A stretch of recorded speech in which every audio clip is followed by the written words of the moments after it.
위하여 헌신할 마음을 갖게 하여 주옵소서. 이 모든 말씀 우리 주 예수 그리스도의 이름으로 간절히 기도하옵나이다. 아멘. 먼저 지난 2년간 저를 이 효성교회에서 받아주시고 또 사역할 기회를 주신 우리 담임 목사님과 또 당회 여러 장로님들께 감사의 말씀 드립니다. 또는 제가 굉장히 정이 들어가가지고 뭐랄까 오래 있었던 것 같아요, 느낌이 자꾸. 근데 실제로 따져보니까 2년을 못 채웠더라고요. 어쨌건 제 마음에 꼭 고향 교회를 떠날 때 느낌 같은 마음입니다. 저 마음 속으로도 우리 효성교회가 고향 교회다 생각하고 늘 기도하고 그렇게 꿈속에서 만나 뵙고 또 서로를 격려하였으면 좋겠습니다. 현대인들은 자유를 최고의 가치로 여깁니다. 우리는 자유를 위해 투쟁하고 자유를 위해 희생하고 또 자유를 위해 모든 것을 거는 시대를 살고 있어요. 하지만 역설적이게도 우리가 자유라고 믿는 것들이 오히려 더 큰 속박으로 우리를 이끌 경우가 너무나 많습니다. 우리 영혼이 사냥꾼의 올무에서 벗어난 새같이 되었나니, 히브리 원문에는 이 올무가 단순한 덫이 아니라 교묘하게 설치된 함정을 뜻하는 말입니다. 당시의 사냥꾼들은 새들이 전혀 의심하지 않을 장소에 올무를 설치했어요. 새들은 자유롭게 먹이를 쪼아 먹는다고 생각하지만 사실은 치명적인 함정으로 들어가고 있었던 것이죠.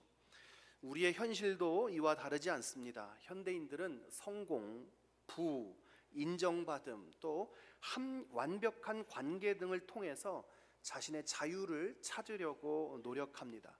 하지만 이런 것들은 결국 우리를 더 큰 속박으로 이끌죠. 승진을 통해서나 또 재테크로 자유를 얻으려고 하지만 더 큰 책임과 스트레스에 올무에 걸리게 되어 있습니다.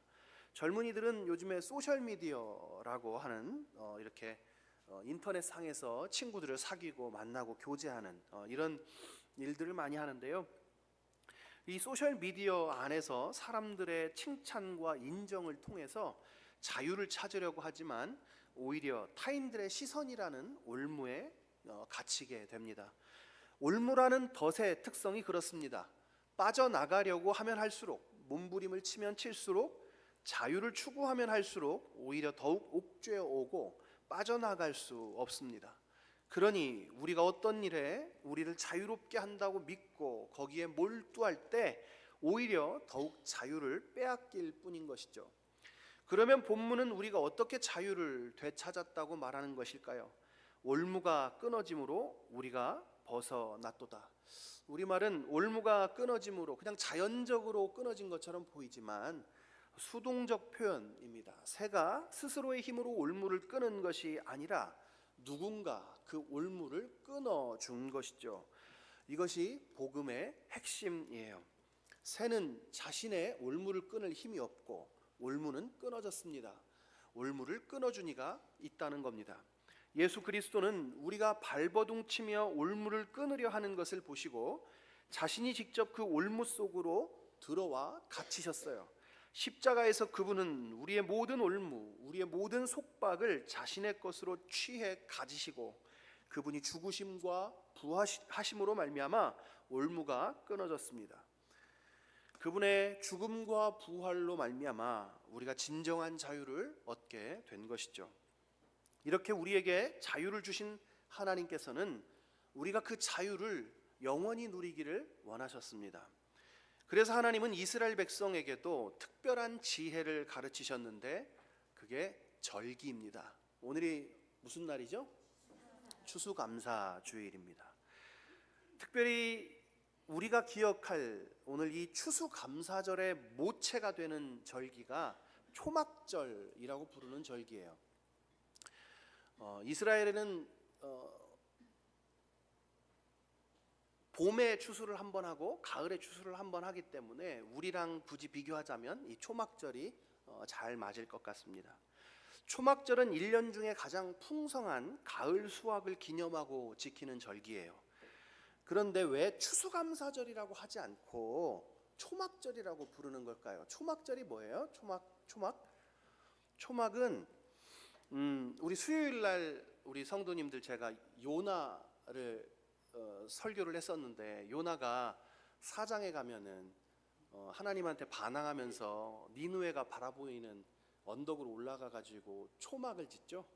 그러니까 얼기설기, 이게 그냥 히브리 원어로는 이렇게 빛이 들어오는, 그러니까 별빛이든 달빛이든 이렇게 보이는 얼기설기 만들어진 그런 간이 형태의 어떤 집을 말하는 겁니다.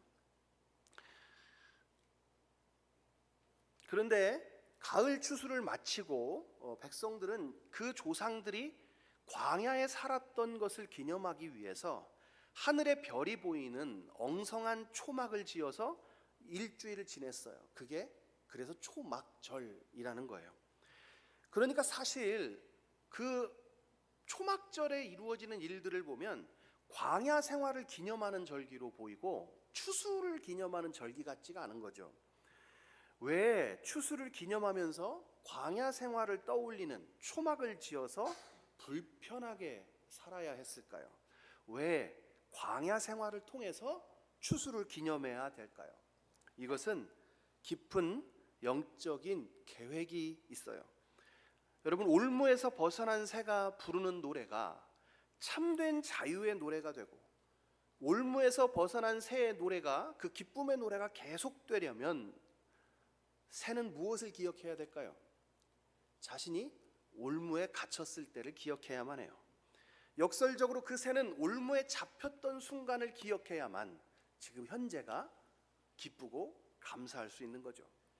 마찬가지로 추수의 기쁨이 참된 감사의 노래가 되려면 광야를 기억해야만 합니다.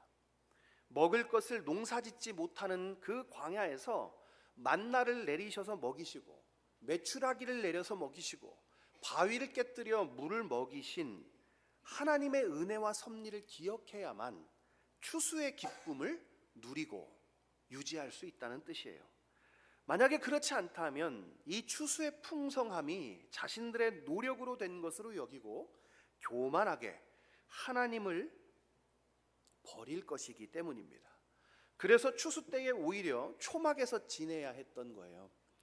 우리는 보통 고통의 순간은 빨리 잊고 싶어 합니다.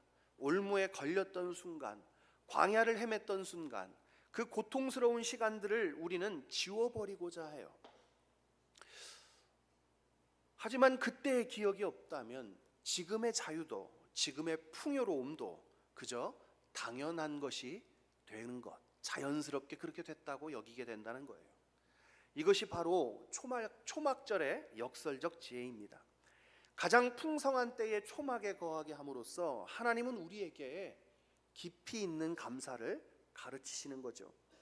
광야에서의 불안정함을 기억할 때 오히려 우리의 감사가 더욱 깊어지고, 올무에서의 속박을 기억할 때, 우리가 죄의 올무에, 우리가 육체의 올무에, 죄의 저주에 갇혀 있을 때에 우리를 기억할 때 우리의 자유의 노래는 더욱 진실해지는 것이죠.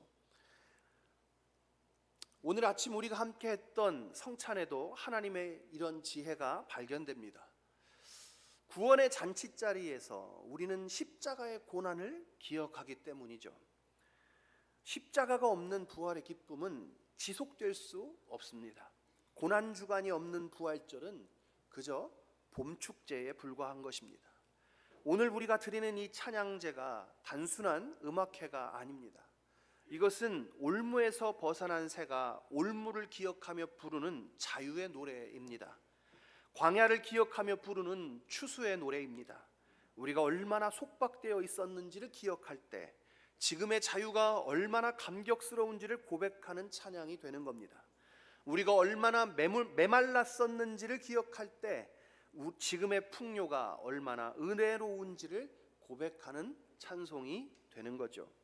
성도는 올무에서 벗어난 새들이고, 교회는 그 새들의 모임이며, 예배는 올무를 벗어나게 하신 주님의 은혜를 노래하는 시간입니다. 오늘 우리가 드리는 이 찬양제가 단순한 음악회가 아니라 올무에서 벗어난 자의 감격, 광야를 지나온 자의 감사가 되기를 바랍니다. 우리의 찬양이 올무를 기억하는 자의 고백이 되고 광야를 기억하는 자의 감사가 되어서 하나님께 영광 돌리게 되기를 소망합니다. 우리 효성교회가 올무를 벗어난 새들과 그 지적임으로 가득하기를 축원합니다. 기도하겠습니다. 사랑하는 주님, 우리는 어리석게도 종종 올무가 될 것들에서 자유를 찾으려 했습니다. 하지만 오직 예수 그리스도 안에서만 진정한 자유가 있음을 고백합니다. 우리의 모든 올무를 끊으시고 참된 자유를 주신 예수님의 십자가 앞에 나아갑니다. 이 자유 안에서 주님을 더욱 신뢰하며 살아가게 하옵시고 남은 삶을 주님의 선하심과 구원을 노래하며 살게 하여 주옵소서. 오늘 여전도 찬양대가 준비한 찬양을 연락하여 주시고 우리 모두 주님의 기쁨에 함께하게 하여 주옵소서. 사냥꾼의 올무를 끊어 우리를 자유하게 하신 예수 그리스도의 이름으로 기도드리옵나이다. 아멘.